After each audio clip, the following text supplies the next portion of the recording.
ayant été désignée comme successeur pour pratiquer le culte du crâne, ne pouvant plus le faire parce qu'elle a constaté que ce dernier avait un impact négatif sur sa vie et elle a choisi de se retourner du côté de l'Éternel. Sa vie a basculé, sa vie est devenue une horreur vivante du jour au lendemain.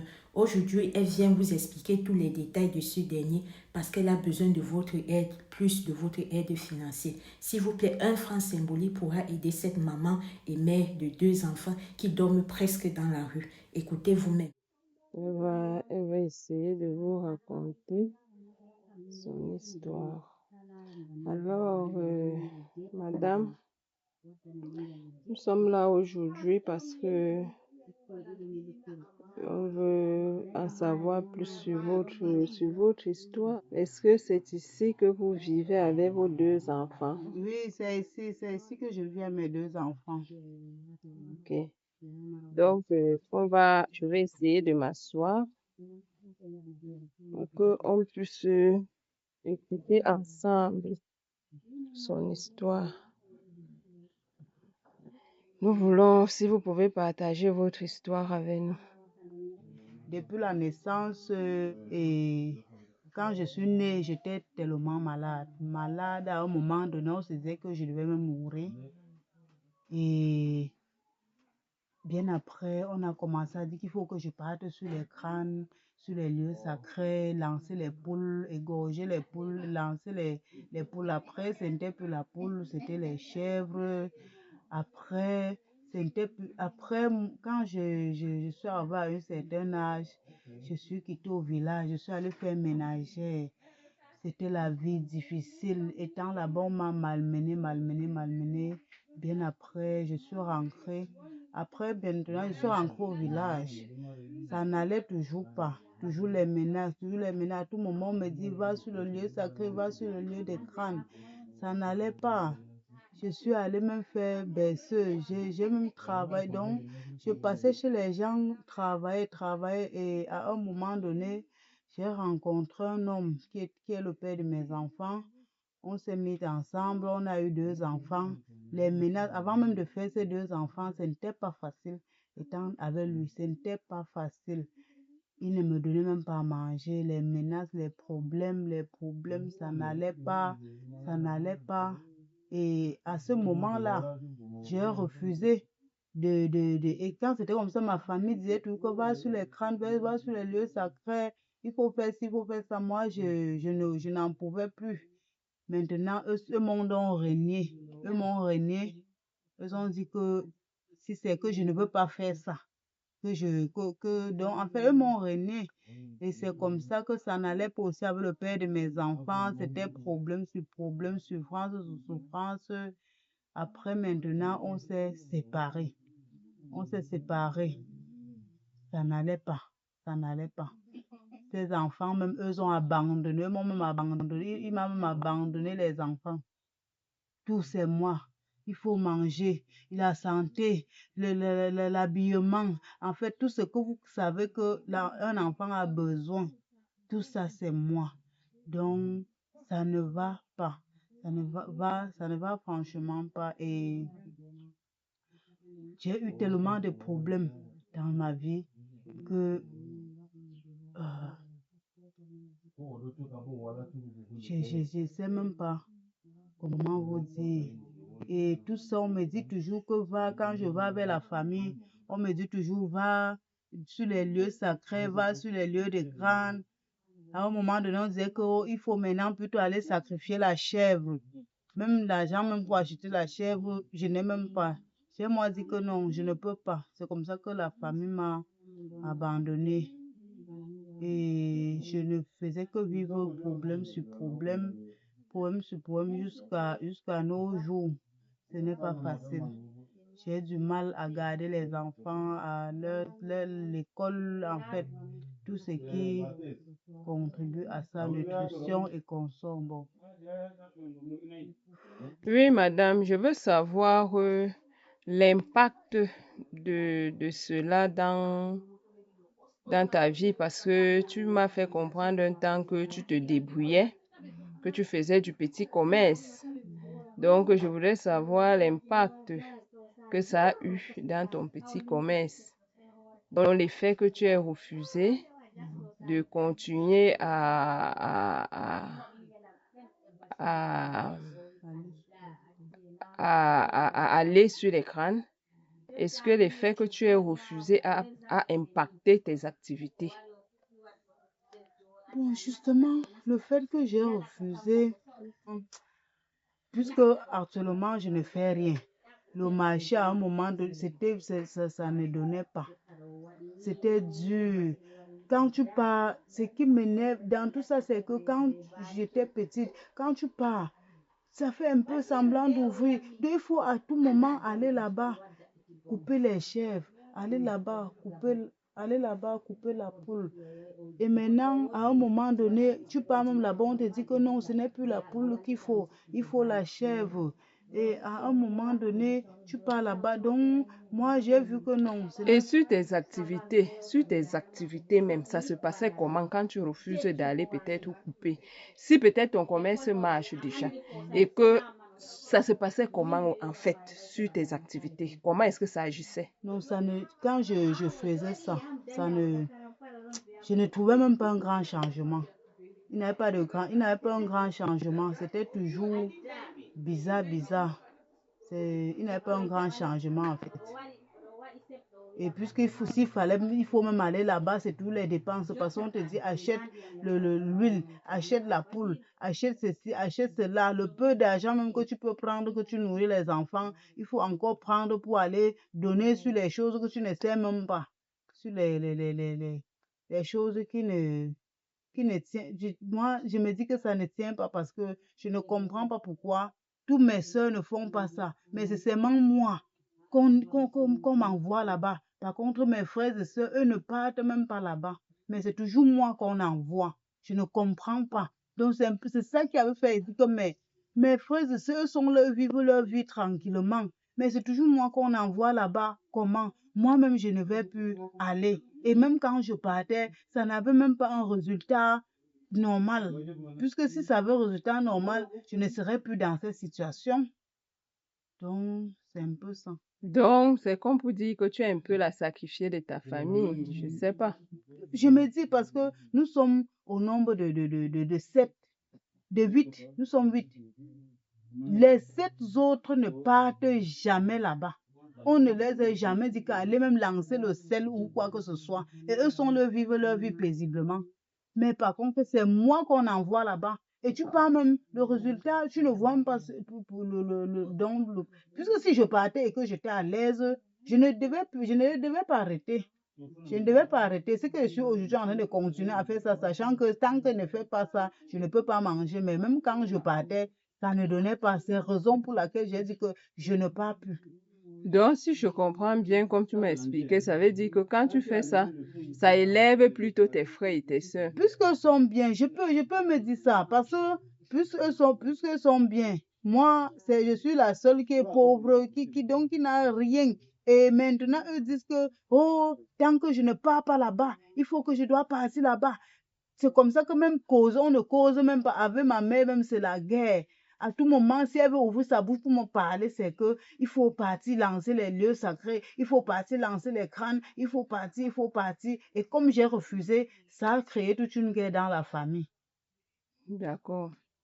Et par rapport au fait que quand tu es avec eux là-bas, quand tu es avec eux, tu peux un peu m'expliquer comment ça se passe? Parce que une fois, tu as attiré mon attention sur le fait qu'il y avait des mets que vous faisiez pour aller déposer. Comment est-ce que ces mets-là se faisaient? Bon, les mets qu'on fait, c'est... Il y a les trucs qu'on demande quand il faut aller dans les lieux sacrés. Oui, Il y a il y a le sel, oui, il y a le jujube, oui. il y a la cola, il y a parfois on demande l'huile, ça dépend de quel lieu sacré, parce que quand je vous parle de lieux sacrés comme ça, c'est le côté maternel et paternel. Donc c'est moi qu'on a mis sur ça, du côté maternel et du côté paternel, sur les lieux sacrés, pareil que sur le lieu de crâne, parce que le lieu de crâne est différent. Le lieu sacré, c'est différent. Le lieu sacré, c'est un endroit dans les forêts comme ça là. Quand tu pars là-bas, on te dit amène la poule. Ça peut dépendre. Tu peux aller à la poule. Parfois, on peut te dire que non, l'endroit s'il faut seulement la chèvre. Donc, il y a les endroits qu'il faut amener la poule. Il y a les endroits maintenant, les mets qu'il faut partir avec. Il y a le sel, il y a le jujube, il y a la cola, il y a l'huile. Parfois même, on demande le vin blanc. Le vin blanc. Et parfois, on fait le gâteau maïs. Il y a la farine de maïs, on prend tout, on met l'huile rouge dedans. On met un peu de sel. Donc, on prend ça, souvent ça, on mélange avec la cola, le jujube, on arrive là-bas, on verse sur le lieu là. Donc, Et je veux savoir, puisque tu dis que par moment tu es en difficulté avec ta mère, est-ce que tes parents, puisque de nos jours tu nous fais comprendre que toi tu as suivi la voie de Dieu, est-ce que tes parents, eux, ils ne sont pas tes frères et tes sœurs, est-ce qu'ils ne sont pas aussi sur cette voie-là? personne n'est sur la voie de Dieu. Même partir à l'église, qu'on dit souvent que partir à l'église le dimanche, personne ne part. Et eux sont à l'aise, eux sont bien. Donc, personne ne part à l'église. Je suis née chez nous. Ma mère ne part pas. Mon père ne partait pas. Combien de fois leurs ancêtres, donc mes ancêtres, même personne n'avait jamais connu la route de l'église. Je suis la seule dans cette famille, même parmi mes frères et sœurs, qui a cherché la route de l'église. Et tout ça parce que j'avais déjà marre avec toutes ces histoires de crâne, Dieu sacré, parce que c'est à un moment donné que ça m'attire l'attention que, mais comment? Est-ce que ça, c'est un bon endroit? C'est même pas le genre qu'on m'a tellement sacrifié que parmi les 8 enfants, nous sommes 8. Je suis la seule qui part là-bas. Même pas que nous sommes 2, même pas que nous sommes 3. Et malgré que je pars là-bas, rien ne change. Ma vie ne donne pas, rien ne donne. Est-ce que c'est normal? C'est là où je me pose la question. Et c'est après avoir fini, quand j'étais avec le père de mes enfants, c'était toujours les problèmes comme ça, que je me pose cette question, que, mais comment? Je suis la seule qui part là-bas. Normalement, si c'était un endroit de bonheur, je devais être bien. Mais plutôt, d'autres sont bien, moi, je suis mal. Rien ne change. Rien ne change. J'ai posé, c'est là où j'ai dit que j'arrête cela. Je ne pars plus là-bas. Je ne pars plus là-bas. Si c'est que même si eux veulent, eux se faire, puisque même quand tu pars même là-bas, personne n'est même avec toi. Donc pour eux, c'est seulement que tu dois aller faire le lieu sacré, faire les lieux de crâne. C'était bon. Donc, si je comprends bien, c'était un peu comme une tradition chez vous. C'est un truc que ça ne date pas d'aujourd'hui. C'est un truc qui se faisait toujours et toujours. Que toi, tu décides comme ça d'arrêter, de ne plus vouloir continuer, puisque c'est toi que tu dis que les ancêtres t'avaient choisi pour être le successeur. Donc, si je comprends bien, c'est un truc de toujours que toi, tu veux casser. Justement, c'est un truc de toujours, puisque la maison où je partais servir ce crâne-là, il y a au moins 10 têtes. Je ne leur connais même pas. Je ne sais même pas. Ou c'est même vrai les têtes, au moins, je ne connais pas. Ou c'est un truc qu'on a déposé pour dire que voici, je ne sais pas. Parce que où je pars souvent, il y a au moins 10 à 15 têtes. Parce qu'on te dit que voici la tête de l'arrière-grand, mais voici la tête de arrière. Que je ne les ai même jamais connus, je ne les ai même jamais vus. Oui, et le côté santé, ça se passe comment? Vous êtes au moins en santé? Pour la santé, je ne suis pas vraiment en santé, puisque ça impacte même sur mes activités. Tout ce que je fais, ça ne donne pas. Je fais ceci, ça ne donne pas. Je fais cela, ça ne donne pas. Dernièrement même, j'étais arrivée à l'église, on m'a dit que si Dieu est même encore vivant, c'est par rapport à ces enfants-là. Parce que si Dieu voit même que s'il te laisse mourir, les enfants-là vont se perdre. Ils vont perdre leur avenir, ils vont perdre leur route parce que ta famille même n'est pas avec toi et tout et tout. Donc c'est pourquoi même, c'est ce qu'on m'avait dit. Quand j'étais arrivé, le pasteur me regarde, il secoue la tête, il dit que mais tu sais même que Dieu te laisse vivre parce que ces enfants, ils sont là. Si ce n'était même pas eux, ils t'appelaient depuis parce que ils voient que si tu t'appelles là, ta famille n'est même pas avec toi. Tu vois, eux vont perdre la route. Ils vont perdre la route puisque derrière toi, on te malmène combien de fois tes enfants. Toi qui es leur fille, on te malmène combien de fois les enfants de leur fille. Donc, C'est un peu ça.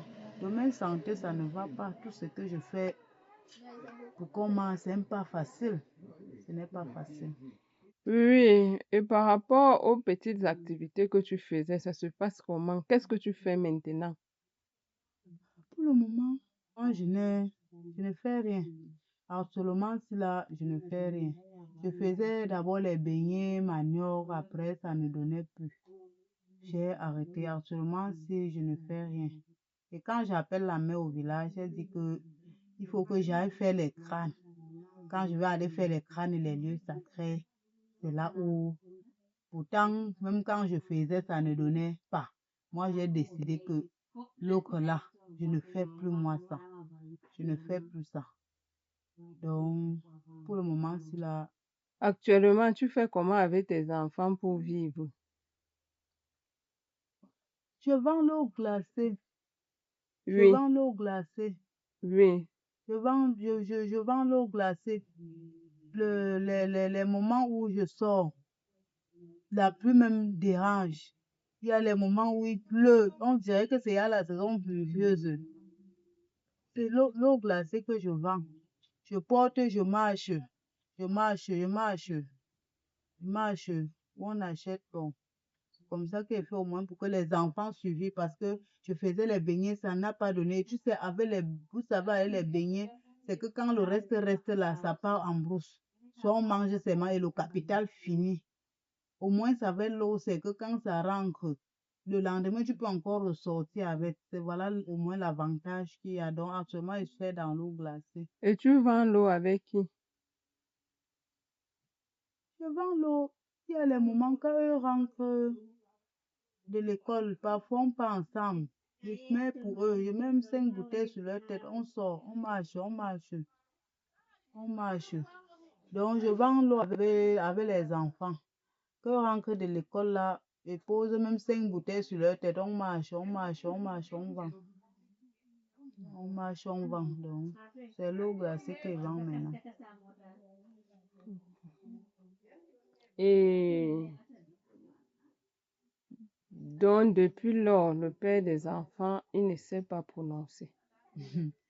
J'ai quand même passé regarder que tu dis même que il y a parfois les gens qui sont irresponsables, mais qui savent même qu'ils ont laissé quelque chose quelque part. Qui passent même regarder. Ils ne passent même pas. Ils ne passent même pas regarder. Je te dis. Ils ne passent pas regarder. Puisque le garçon même, il avait régné depuis le ventre même. Il avait dit que j'enlève, j'ai refusé. Donc, le garçon même ne connaît même pas. Je veux dire quoi? On peut dire connaître même son père, que connaître là, il ne connaît pas. Il ne connaît pas. Donc, Et depuis lors, vous faites comment? Vous avez quand même un homme dans votre vie, vous vivez comment? Qu'est-ce qui se passe? non, moi, je ne vais pas mentir, ça ne sert à rien. Actuellement, je n'ai personne dans ma vie. Je n'ai personne. Je n'ai pas d'homme dans ma vie. Puisque si j'avais l'homme, il pouvait même me venir en aide. Puisque avec les problèmes, si ça fait même que, je ne sais pas, t'entretenir même, il n'a pas. T'entretenir même, il n'a pas. Donc, ce n'est pas facile.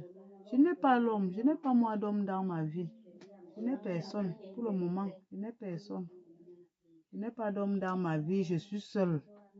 Puisque comme j'ai même commencé à suivre Dieu, jusqu'à le jour que Dieu va agir, il va m'envoyer quelqu'un. Je n'ai personne. Je marche, j'essaie de marcher un peu comme Dieu veut. Le désordre sexuel là, je ne fais pas. Je ne fais plus moi. Je reste à attendre le jour que Dieu va agir dans ma vie. Donc, je n'ai pas d'homme pour le moment. Oui, dernièrement, on a appris qu'une dame n'a pas pu supporter ce genre de vie. Je ne sais pas si vous l'avez aussi appris. Et qu'elle a décidé de mettre fin à sa vie et à celle de sa progéniture. Je pense bien que ce genre de choses ne vous vient pas en tête parce que, et ce vous savez au moins qu'il y a des structures qui sont là pour venir en aide aux femmes en situation difficile comme ça? Est-ce que vous le savez? Est-ce que vous avez un jour essayé? Non, moi, je ne connais pas. Je ne sais pas. Je ne sais pas. Voilà. Je n'ai jamais essayé. Je ne sais pas. Je n'ai jamais essayé. Je ne connais pas. Je ne connais pas qu'il y a des gens qui peuvent venir en aide. Moi, je n'ai jamais essayé. Depuis que j'ai laissé les beignets, je vends l'eau glacée. Même si quelqu'un dit que voici ma poubelle, je pars vider. Tout ce que je vois qui peut donner 1 franc et saute le riz aux enfants, moi je fais. C'est un peu ça. Alors, j'ose croire que tu écoutais cette histoire vers la fin. Ce n'est pas toujours facile de témoigner parce que quand il y a un sujet comme ça, il y a certains qui seront trop à cœur, d'autres qui vont comprendre la démarche. Mais vraiment, moi, je suis là pour partager les cas des personnes qui ont besoin d'aide. Alors, quand elle est entrée dans mon inbox voulant une aide, je n'ai pas dit non, vu que je fais dans ça, qu'importe le sujet, je prends seulement, je dépose et c'est à vous de pouvoir l'aider à la hauteur de vos revenus. Ceux qui vont s'y prêter au jeu, je vous remercie. Le Seigneur vous le rendra au centuple ou les ancêtres en fonction de votre croyance. Mais s'il vous plaît, n'hésitez pas, si tu es dans la possibilité de pouvoir faire quelque chose pour cette dame, je vous dis, elle dort presque dans la rue avec ses enfants. Je t'en prie, ne durcis pas ton cœur et fais ce qu'il y a à faire. Ici, Alicia Lotus, si toi aussi tu as un cas social à nous confier, écris-nous soit en inbox, soit sur ce numéro qui s'affiche là. Ensemble, on va se mettre d'accord sur comment est-ce que je vais présenter ton histoire. Pour ceux qui m'envoient les audios et que vous ne voulez pas peut-être que je publie vos voix directement, je peux les modifier avec l'intelligence artificielle ou alors, si vous voulez, je vais me l'approprier et vous raconter comme j'ai l'habitude de faire avec d'autres histoires. N'hésitez pas à nous retrouver en live tous les lundis, mercredis, vendredis et samedis à 21h30. Famille, soyons prudents, prions sans cesse parce que le dehors est miné. Ici Alicia Lotus, on se dit à très bientôt pour une prochaine vidéo. Shalom.